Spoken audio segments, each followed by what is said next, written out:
Welcome to another edition of the Corner Booth Podcast here from the Snowdon Deli. I'm Aaron Rand from CJD, along with Bill Brownstein of the Montreal Gazette, and our special guest today, not one, but two university professors, as we bridge the gap, bringing the two solitudes together. Jacob Blanc, who is here, he is an associate professor at McGill. Graham Dodds, who is a political science professor at Concordia. Are you two going to be okay to get along through the entire time? I think we'll be okay. Arm wrestle. All right, good. Yeah. So I should point out as well, Bill is a McGill graduate, right? Yes. And I went to McGill as well, proudly not having graduated. So just to kind of clarify where we are. Thank you very much. Listen, we're going to talk about a lot today, and I want to try to contain as much of it as we can to fit inside what we do. Graham, you spent a lot of time studying and researching Canada-U.S. relations, the U.S. presidency.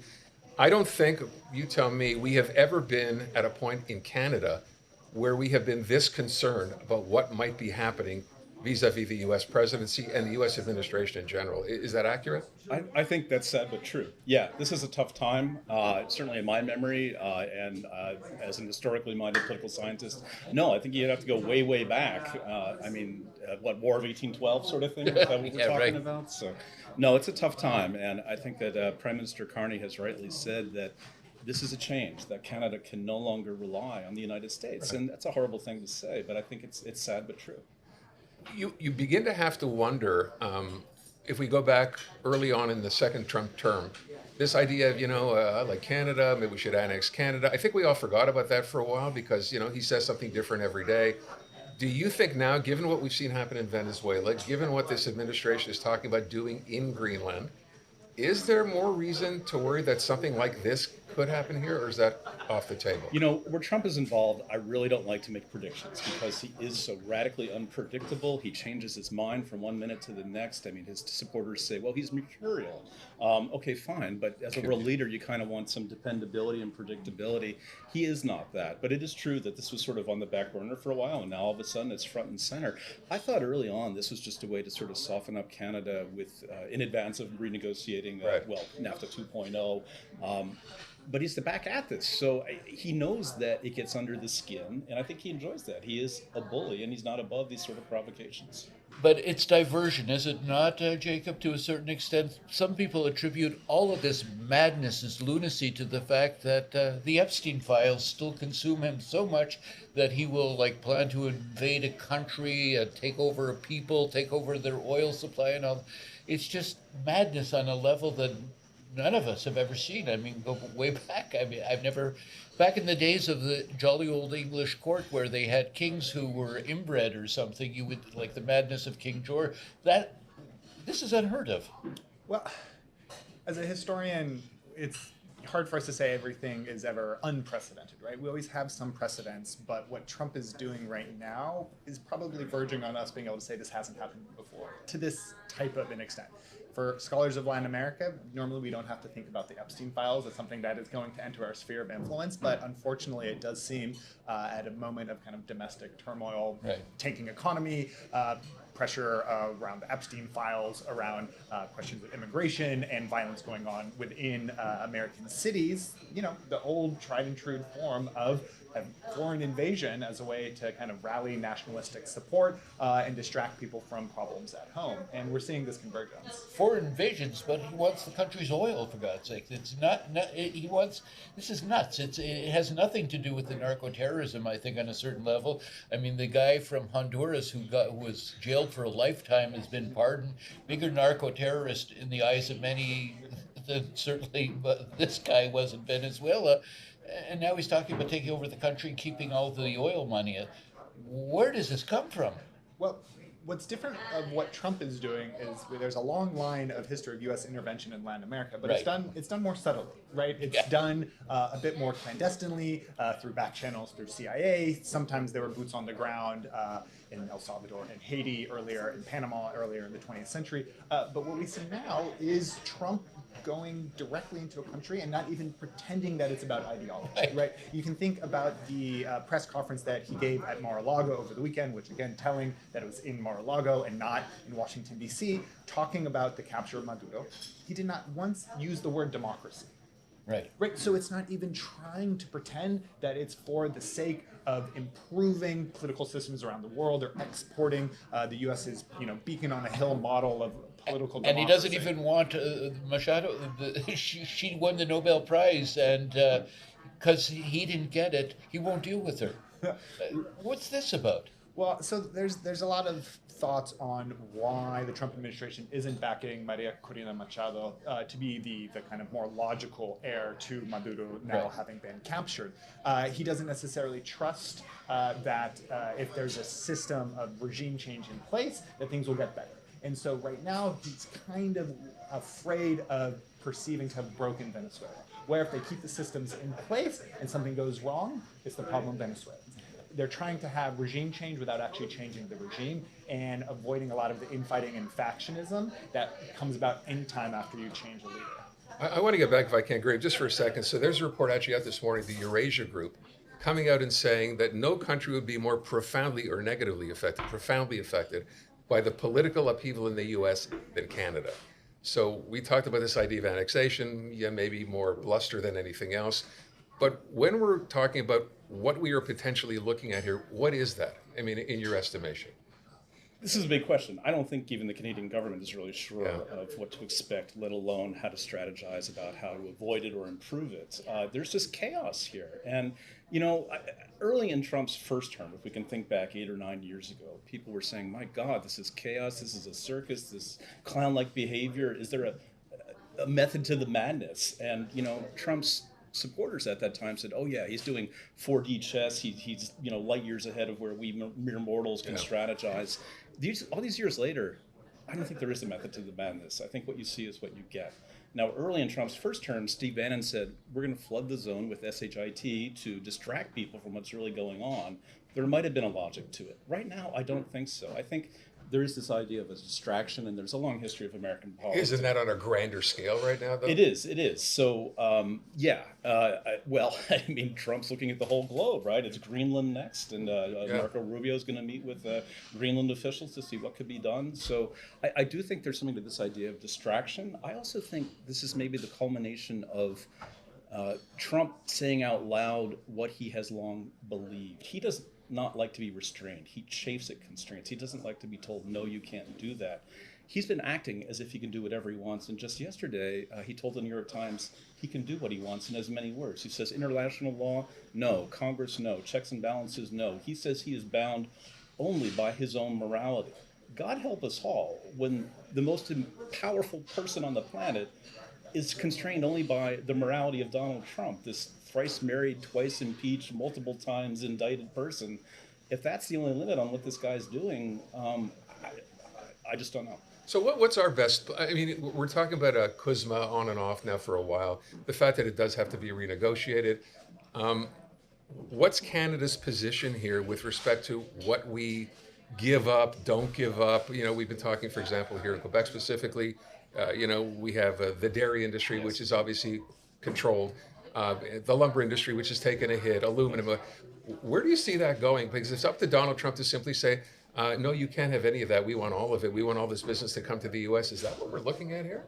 I think that's going to be a bargaining position. I would expect Mr. Trump to say something like that. I mean, given the way he behaves, one could imagine he would well say, we want it all. It's all or nothing. I'll take my chips and go home, right? Yeah. So I expect he would say something like that. When push comes to shove, though, I think that it is in the U.S. interest to have this treaty, this relationship, to negotiate something. The politics of this are interesting because this is the deal that Trump put in place. Yeah. He needs to own it. Right. Someone needs to say, Mr. President, this is what you signed off on. If you think it's so terrible, what does that say about you?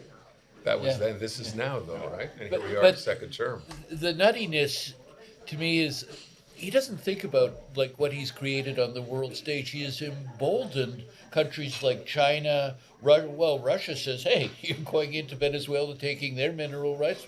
We'll take it from Ukraine. China says, well, we'll take over Taiwan. Does he even think about stuff like that? Or he doesn't care anyway? I think Donald Trump does not do details. He doesn't do due diligence. He doesn't cross the T's and dot the I's. And some presidents do. I mean, Bill Clinton famously would call members of Congress at 3 a.m. to say, well, this revised bill you're going to negotiate tomorrow, page 237, subparagraph 3, the footnote is incorrect. It should refer to this. Not every president does that, and this one emphatically does not. Well, you bring up a good point. Congress, he's completely bypassed Congress, and they all just fall over and swoon whatever he says. But he does say the midterms, right? He said this He the will other be day. impeached, They are yeah. important because if they don't lose, he says he's going to be impeached again. I don't know what kind of message that sends to people who'll be voting in the midterms, but there is that possibility he Very may strongly. lose the midterms. Very strongly. I mean, the trend is that in these off-year midterm elections, the president's party loses 22 dozen seats. So if that holds, or even if it partly holds, Democrats will take over, and life will be more difficult for Mr. Trump. It's Not one of the big impossible, stories. but just more difficult. Right. I mean, he has total control over the Republican Party. It's rare that an elected Republican will say anything at all critical. In his first term, John McCain did so. This time around, Marjorie Taylor Greene is left. But he has utter control over his party. They don't dare say anything because he'll get Elon Musk to give their opponents $100 million. You guys are both American-born.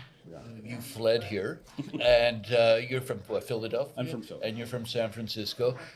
Do Americans buy this? Like, I mean, yes, he's got like 1/3 of hardcore Republic, but the swing voters, the Latinos, the independent, do they buy this? To Bill's point, has that changed or begun to change, do you think, since the first term?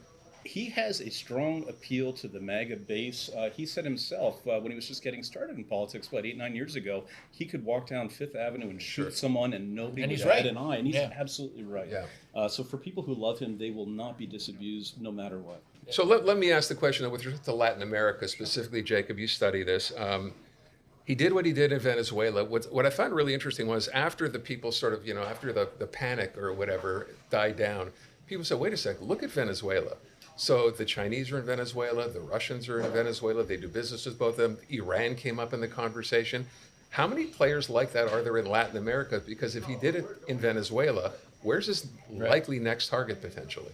Well, so it's really interesting that Venezuela was the first kind of, laboratory of intervention for the second Trump administration because the U.S. created so many of the problems that this intervention was actually trying to solve, right? So there's been mismanagement and corruption and a lot of structural problems in Venezuela for several decades now, but to a large extent, the economic problems in Venezuela are also the result of crippling sanctions put in place by the U.S. that don't exist elsewhere in Latin America. So why are China and Russia and Iran so heavily in Venezuela? Because those are the only countries that are willing to skirt the U.S. sanctions against Venezuelan oil, right, and economic activity. So the massive outmigration that has caused Venezuelans to start fleeing en masse into the U.S., which is causing these immigration problems that Trump then gets to use as kind of a propaganda to send ICE agents across the country, is a problem that the U.S. administration of Trump also created. So where this domino is going to go in Latin America is less certain, right? It's so clear, particularly Secretary of State Marco Rubio wants Cuba to fall so badly, right? That would be his real trophy. That'd be an easy get. I mean, it's literally across a very small little body of water. Yeah. You imagine that maybe in the offing? Well, Trump says it's already falling apart. They don't even have to go invade. It's completely devastated. And it would be, because that would be an ideological victory and a remnant of the Cold War battles, Trump doesn't actually care about that. Cuba's not going to give any resources. And outside of perhaps the Cuban exile community in Miami, very few people care about Castro and Castroism anymore. Okay. So Cuba might not be the next one. We thought it might be Colombia, and particularly if you take at face value what Trump says, which never anyone should do, saying that if he cares about narco trafficking and drugs, as an ostensible reason for why they went into Venezuela. Well, that made no sense. Venezuela accounts for such a tiny portion of the drug trade. A lot of it comes from Colombia. So Colombia, currently led by a leftist president, Gustavo Petro, that, for all observers, seemed like the next place that they might try to go. Then he made a flattering phone call. He made a flattering phone call. He got himself a meeting. And he got himself a meeting, and that seems to be red carpet will come out right now. And we'll see. Again, they're flying by the seat of their pants. It seems genuinely, and Greg probably agreed, they're making this up as they go. Yeah. Right? It was a bit of a kitchen sink mentality to see what actually stick. They had been attacking boats coming out of Venezuela for quite some time, not really getting much traction there. Congress was starting to ask to see videos. There's investigations going on. So rather than doing these small kind of boat attacks, they invade and capture a president and bring him back to the U.S. So what they do next, it's anyone's guess. The Corner Booth podcast is brought to you in part by the Snowdon Delicatessen, where we are. 75 years in business, the hub of Montreal's greatest smoked meat, plus carnotzel, potato latkes, and the famous Snowdon Deli party sandwiches. That's the Snowdon Delicatessen. I wonder too. So one of the vessels, if I remember correctly, was a Russian flag vessel, right? Yeah. So all of a The one sudden, put a flag on. Yeah, that's They painted a so flag. that's a provocation, and you have to wonder, given what's going on right now, Russia, Ukraine, which is not going to end, I don't think, anytime soon. It certainly doesn't look that way. You wonder, is this a resetting of the global order right now? Is that what Trump is interested in eventually doing? I mean, it's China, Russia, the U.S., and forget the rest of the world? That seems... Some people are saying that this foreshadows a world in which the Monroe Doctrine, the Monroe Doctrine, that the U.S. will be, hegemonic over the Western Hemisphere. Europe will have its little sphere of influence butting up against Russia and China. And if you want to tease out a broader geopolitical logic to what Trump is doing, and I don't think necessarily we should, because I think sometimes there is no method to the madness. What you see is what you get. Yeah. It's just crazy. But there is that possibility. I mean, the Monroe Doctrine. The Monroe Doctrine. Can we just say it's a terrible name? Yeah, right. I think, but he doesn't even get that that's a joke. Like that, other people are like he thinks I'm it's surprised he's waited this long to rename it the Trump Doctrine. Yeah. I mean, it's Well, he like tried. They tried else. to add that. He tried to, before the Monroe Doctrine somehow seemed to have stuck. He called it the Trump Corollary, which is again getting into a deeper dive of U.S. history to know that the good neighbor policy and the Roosevelt Corollary, which again Trump did not come up with that. Right? We can assume one of his aides who has read a history book suggested that. The other thing I think that we now have to, I mean, beyond worrying about what's going to happen, does he stop at Venezuela? What sort of message does it send? You mentioned the Colombian president who's going to be meeting with Trump. We never know what's going to come out of a meeting. We saw what happened the first time Vladimir Zelensky was in the White House. What's the advantage to the U.S. here with respect to, I don't know, raw minerals, resources in Colombia? What is the U.S. What raw would it want cocaine. They'll Colombia take over for? that industry. Hey, they want to control the cocaine Yes, trade. Trump wants to pretend it's the 80s again. Colombia has a lot of oil. Colombia has a lot of natural resources. And I think one of the main kind of domestic policy angles here is Trump is trying to find as many partners in Latin America, but not just in Latin America, in Africa as well, that will accept deported migrants. Right, so the Trump administration's full frontal attack with ICE agents on immigrant communities across the U.S. is long since been hitting its capacity. They don't have the human capacity, the infrastructure to process and deport people at the scales that they'd like to, and they're running out of space to keep them in migrant processing centers in the U.S. too. And so we see that as part of the agreement earlier with presidents of Ecuador and Honduras to have kind of these sweetheart geopolitical deals based largely on countries being willing to accept migrants from the U.S. Take our deportees and we'll cut you some slack. Yeah. One other thing I want to bring up, Graham, you can sort of weigh in on this, is this whole discussion now with respect to Greenland and what the U.S. does in fact decide to do. Military action has been brought up, but then of course the latest is, no, we'll just buy Greenland. What are it, 35,000 people roughly on Greenland? So someone suggesting the other day, if you give them each, $1 million, you could own that place for 40 or 50 billion. That's a cheap price to pay. What is the significance of Greenland, do you think, to the U.S., and how concerned should Canada be? This is in our backyard. The significance of Greenland to the United States, there is none. It's zero. There's some military bases there. It's just Donald Trump's weird fetishized fantasy. But he's got Chinese and Russian vessels scurrying about there all the time, threatening U.S. security. It is a NATO ally. This would be the U.S. attacking a NATO ally. Right. Let's not put too fine a point on it. Now he said, well, no, it's not going to be military. We can just buy the darn thing. It's not for sale. I mean, as Carney said to Trump, Canada's not for sale. The Oval Office is not for sale. Some things are not for sale. Donald Trump doesn't like to be Well, told actually, the Oval no. Office is for sale, it seems. You just have to renovate it. Yeah. But what happens? I mean, like you just said, with respect to NATO, the U.S. is a member of NATO. How do you go ahead and decide to seize a territory from another country and simply say, well, this is just all part of doing business? I would like to think it wouldn't come to that. I would like to think that wouldn't happen. Already there's been pushback from Venezuela by NATO partner Spain. Denmark has been very clear about Greenland not being available. I mean, if he continues, it could be the fracturing of the NATO alliance, this group that has been central to security since World War II. I want to take a wild guess as to where this is going. I saw a story yesterday where the U.S. has pulled out of 60 UN agencies and simply decided, no, we're not playing anymore. We don't want to do this. How significant do you think that is? The U.S. has pulled out of a lot of things. There's USAID, which is just gone. I mean, people are saying vis-a-vis what's going on in Iran, there used to be governmental groups and NGOs that could intervene, and now they're gone. I would think that some of these would come back. These are some of the Elon Musk cuts that the Supreme Court is deciding about, perhaps even this afternoon. But it's just unclear. Without these groups to intervene, American foreign policy can't operate the way it has in the past. By the way, you just brought up Iran, and that's, I was going to say in play, but we know what's going on right now. We know the protests in the street. I think we found out today that internet and phone connections have been cut off. What's the U.S. plan, do you think, in Iran? Do they get involved directly? You heard Donald Trump say if they start killing protesters, peaceful protesters in the street, the U.S. would get involved. To what level do you think that goes? Here again, with Trump, I really don't want to make predictions because who the hell knows? Who the hell knows? He has a history of killing prominent Iranian officials, Soleimani in 2020, I believe.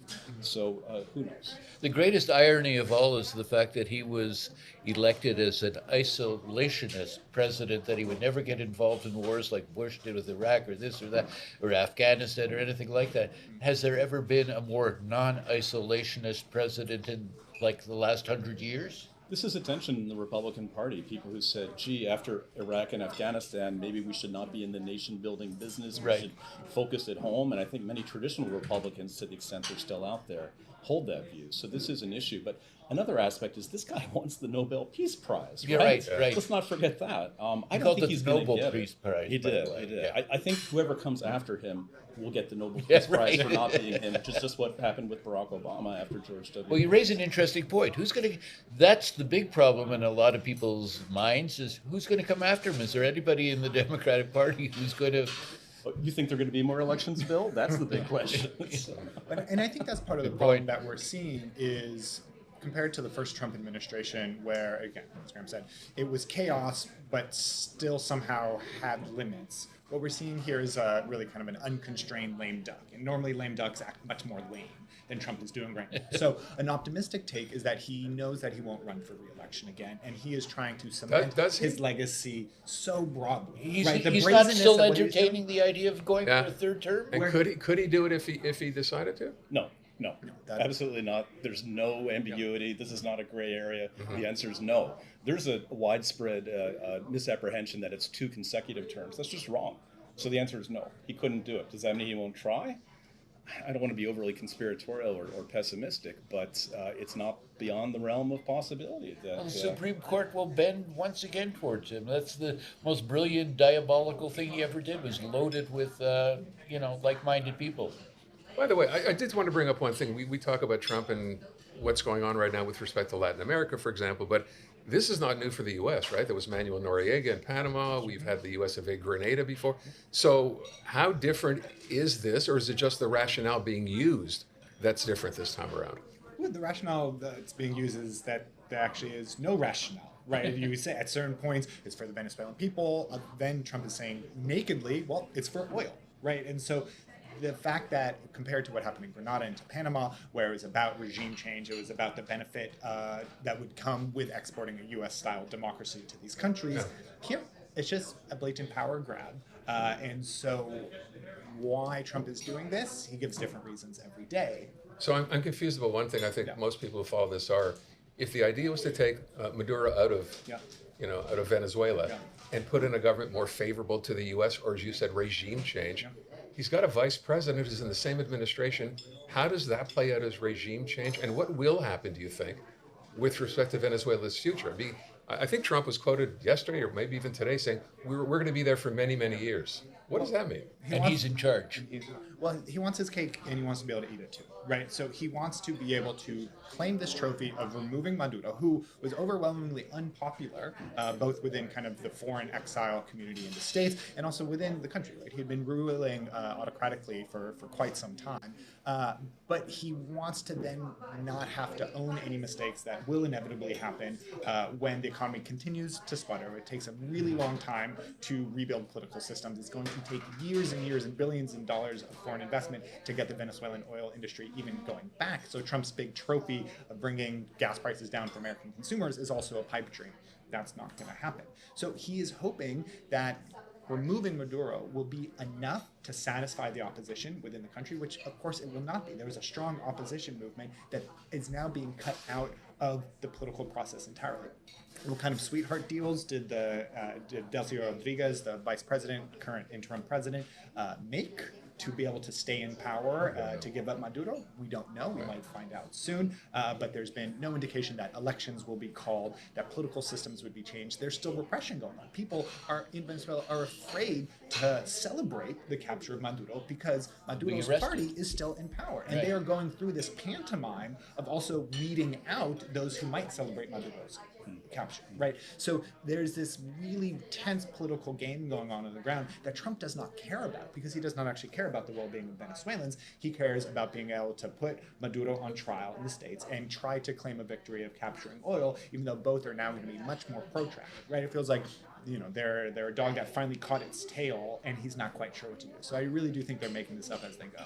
I would ask one other thing. I don't know if it's fair to ask, Ray, but with respect to Canada and what our position should be now in dealing with the U.S., I think back when Justin Trudeau was still the prime minister and this first came up, I remember seeing the video of him after the U.S. said it was going to impose these tariffs, basically almost like pounding the table, showing the 500 pages of what Canada can do to the U.S. to fight back. Well, those days are gone. Mark Carney tried to play nice, went to the White House, looked like he got along really well with Donald Trump, and that turned out to mean nothing either. What's the approach, or what can the approach be to deal with the U.S.?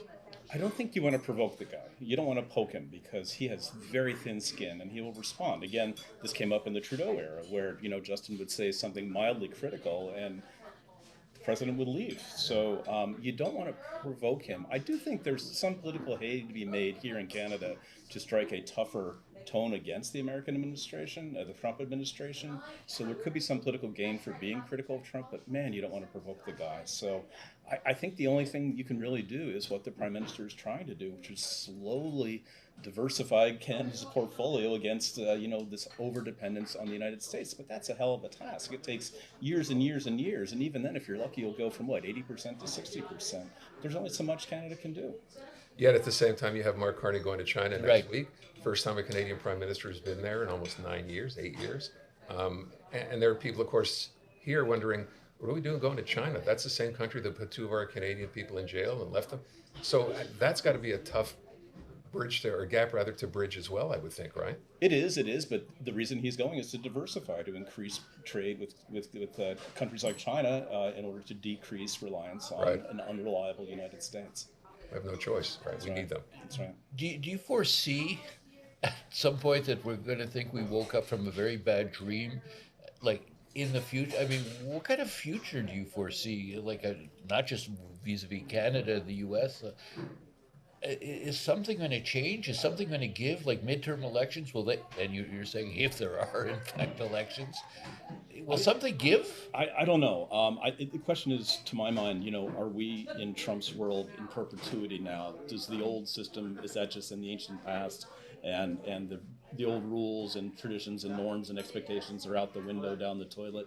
I don't know. I mean, the way I make sense of it is that the American political system was subjected to a stress test in Trump's first term, and it kind of bent and started to creak, but didn't altogether break.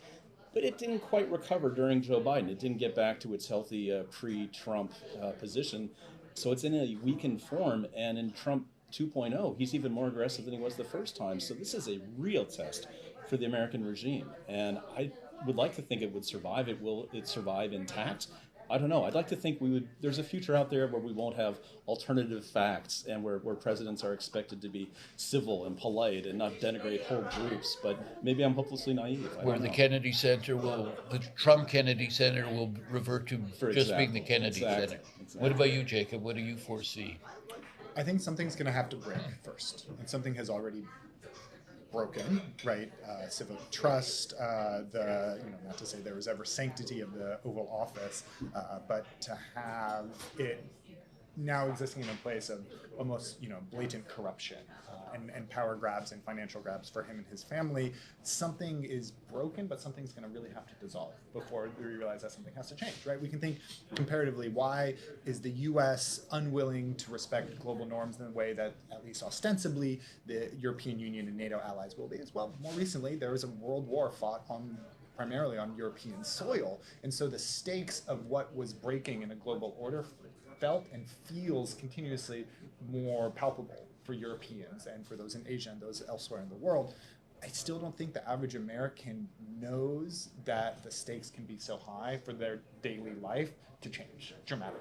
And so I don't know what that exactly will have to look like for people to pressure their governments to do something different, right? We're seeing, agents, federal agents, border patrol agents storming through American cities. Maybe that's starting to change it, right? It's crazy thought to see militarized police sweeping through communities, taking up nannies and teachers, right? So daily life has to feel really, really bad and uncomfortable, I think, before something bigger is going to change. Because there's ideologies, and I think people want to hold up the norms of what one's country can represent. But until you actually can feel that on a daily level and know that something might change drastically, where's your motivation to kind of hold your elected leaders Is there some sort of savior in the wilderness somewhere in the States who's going to lead them out? You don't sound optimistic. Yeah, of course, Marjorie Taylor Greene, right? By the way, heir apparent. she's the only one talking back. She is. I mean, from your native California, Governor Gavin Newsom, I think, has been running for president for years now, and we'll make that official soon enough. But is he the savior? He's not the savior? No, there's larger conversations to be had about the failures of the Democratic Party, too, and delivering us time and time again into these positions. And so we're starting to see, I think, some small voices of reason and trying to make genuine appeals to the types of concerns that Trump voters, I think, very reasonably have about being left out of a political system and an economic system. So I think there has to be more than just kind of soul searching within the Democratic Party, but a willingness to put ego aside and to confront some of the problems that it has itself. I don't know how historians in the future will look on Joe Biden and his refusal to kind of step aside and to think about generational change. But in the moment, there's still such deep frustration, not just at Biden, but at other elected officials of the Democratic Party for not having been able to stop Trump 1 or Trump 2, right? And there's going to be a lot that's going to happen. All right, we're gonna leave it at that. I think we've left viewers with a lot of hope and optimism. Way to go, Graham Dodd, Jacob Blanc. Thank you both. Appreciate you being here. Thank you for watching. We'll see you again soon on another edition of the Corner Booth Podcast.